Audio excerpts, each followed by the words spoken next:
What is up YouTube? It's your boy SmackNPie here. It has been a while since we've done any Life is Strange video here on the channel. So since we are like a month away, like 30th October, so that's like literally 1 month away from the freaking release of the double exposure, the return of Max Caulfield, I thought I should make a little bit of an update video on it. So a couple days ago we got the Tokyo Game Show trailer for Life is Strange double exposure, and I'm noticing a pattern here. I know ever since the reveal of the game, everybody has been asking, hey, yo, what about Chloe? And we never got an answer officially from the developers, both Tech9 or Square Enix, whether it be director, writer. So it just led the fans to think, okay, you know, there's a hope, there's a chance. We're going to talk about that in this video, specifically related to the trailer. But first, here's a sponsor. I mean, it just makes sense. It just makes sense there would be a sponsor on a video for Life is Strange. I mean, you can't make this up. Get SnakeZ app on your phone right now as we speak, a link in the description for free. Download SnakeZ using my link in the description. Yes, we're doing the segue. Shout out to Neba for sponsoring. SnakeZ is an app that you can use, create an account, play the games that you already love, that you're already good at, collect points, and then withdraw them to make money, to buy games, to get gift cards, and so much more. I've used Neba myself. Have I said this enough? Like, genuinely, I've used Neba way before they contacted me, and I told them that, hey, what a freaking coincidence that I already used your service before and now this is just a perfect match. So yeah, great service, great app. It is as simple as it gets. Shout out to Neba. Download SnakeZ. Link in the description. Remember, use my link in the description. Back to the video. And we are back, ladies and gentlemen. Okay, so let's get to the topic at hand. In this trailer, the thumbnail showed butterfly. Okay, that's number one. And number two, it seems like few weeks now, and I feel like as we're gonna get closer, the marketing is gonna hype up the connection of Max Caulfield, the return of Caulfield. They're gonna hype up. They've been hyping up the return of Max Caulfield, but more so her connection with Arcadia Bay and specifically Chloe. And one of the main points that really stuck with me is how Tech9 is not denying it. It would be in their best interest to make a statement of this sort because they have come out here. We talked about how, you know, Max, this whole situation is weird and how the endings were so polarizing. We talked about this in detail, but they came forth and said it clearly that both endings are canon. The game respects both endings and it takes into account both endings and it plays into the story of Max Caulfield. And if we go all the way back to the leak, again, that was the point that was mentioned in that video and many other videos that other YouTubers have made, it just makes sense that the leak also said Chloe is gonna be in the game depending on if you kept her alive. I should have said spoilers? Should I say spoilers? I mean, it's 2015, come on now. Anyways, so, after seeing the new marketing hype up, the recent they did with the Life is Strange remastered collection, the hype up for that, you know, they're telling people, hey, play that, it's connected to that.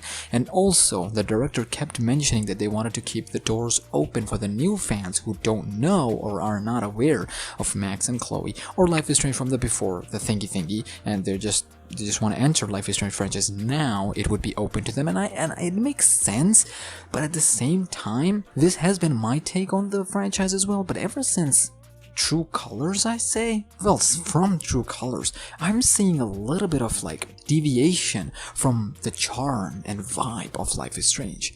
It's weird, there are two games that comes to mind that keeps that Life is Strange charm alive without having the name Life is Strange. That one is of course from the Don't Nod Lost Records, but it makes sense because they are the ones that the original creators of Life is Strange, but also Mixtape from Annapurna Interactive. I don't know what's gonna happen to that game, but if you have seen the trailer of it, oh my goodness, huge, massive Life is Strange vibes. But coming back to the topic at hand, I, just like other people in the community, also believe that Chloe will show up. I just disagree with the community on how big of a major or smaller cameo Chloe is going to make. I think she will be part of the story.